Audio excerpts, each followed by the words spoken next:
Welcome to YOU V.2.0 and happy 2026. Let's get straight to the point. We all do things we know we shouldn't be doing, or maybe just do too much of. And we also know there are things we should be doing, or doing more often. By replacing an unhealthy lifestyle driven by bad habits with a healthy lifestyle built on good habits, we can, in theory, shape a new, healthier, and more effective version of ourselves. Let's call it YOU V.2.0.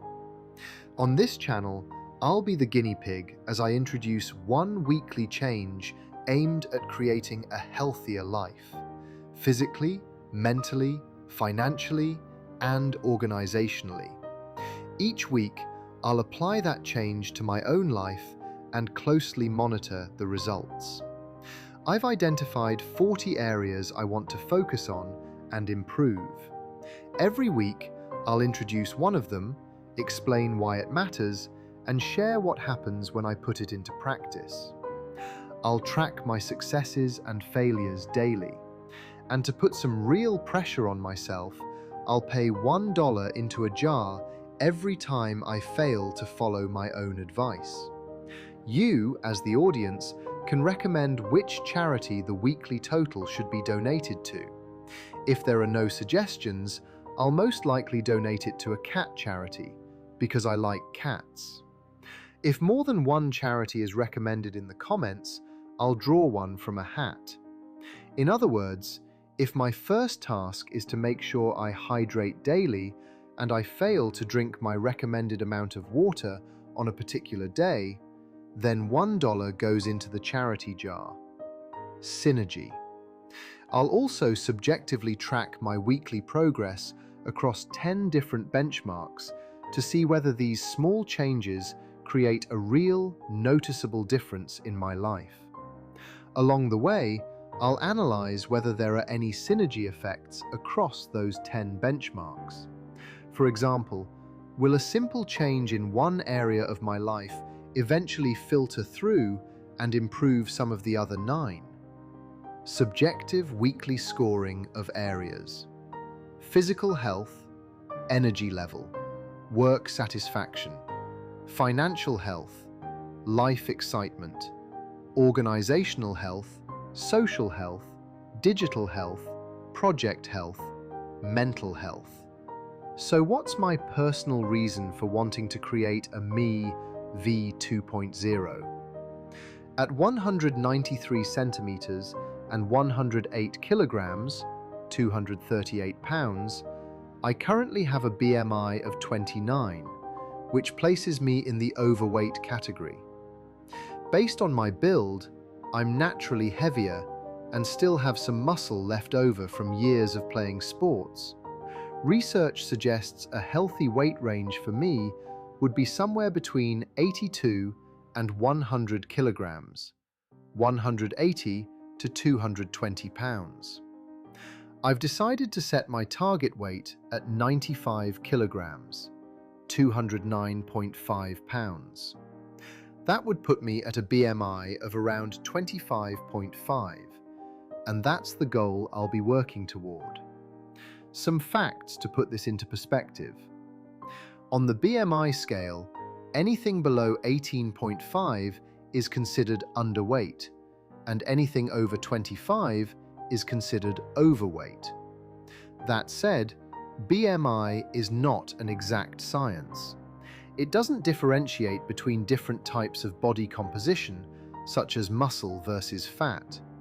However, when you take your individual build into account, it can still serve as a useful general health guide.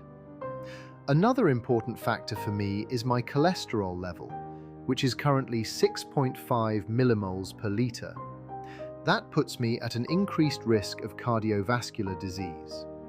My goal is to bring that number below 5.0 millimoles per liter, increasing my chances of a healthier future. I currently deal with numerous aches and pains in my body, along with zero job satisfaction, among other challenges. I've come to realize that I'm the only one who can change this, and that's why I'm starting this transformational journey. In this first episode, I'll introduce my first step toward change: hydration. The reason is simple. I drink far less water than recommended. The formula is easy. Take your current weight in kilograms, multiply it by 35, and then divide by 10. That gives you your daily recommended water intake in centiliters. In my case, 108 kilograms times 35 equals 378 centiliters per day. That's roughly one 4-liter bottle. On top of that, I'll add 40 centiliters for every 30 minutes of training. So I'll bring an 80 centiliter bottle with me to badminton or the gym, depending on the duration and intensity of the workout. Reason to hydrate.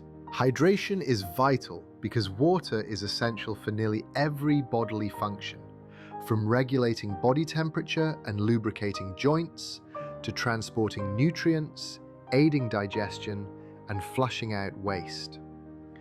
Proper fluid balance supports everything from brain function, concentration and memory, to skin health, while helping prevent issues like headaches, constipation, and kidney stones. Without enough water, cells struggle, performance drops, and the risk of dehydration increases, significantly affecting both physical and mental well-being. Will it make a difference? The proof is in the pudding. End goal: to live a healthy, stress-free life full of purpose, adventure, and excitement, perhaps on a sailboat. Will any of these 40 changes bring me closer to that?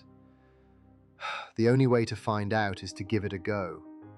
If you are interested in this journey, don't forget to subscribe. If you have questions about this topic or want to share your own transformational journey, feel free to leave a comment and I will respond. Additionally, if you have a charity in mind that you'd like to support, please let me know. If you're interested in the Sail into the Sunset goal, you can view the actual boat build on my separate channel, Modular Hippo. Thank you for watching.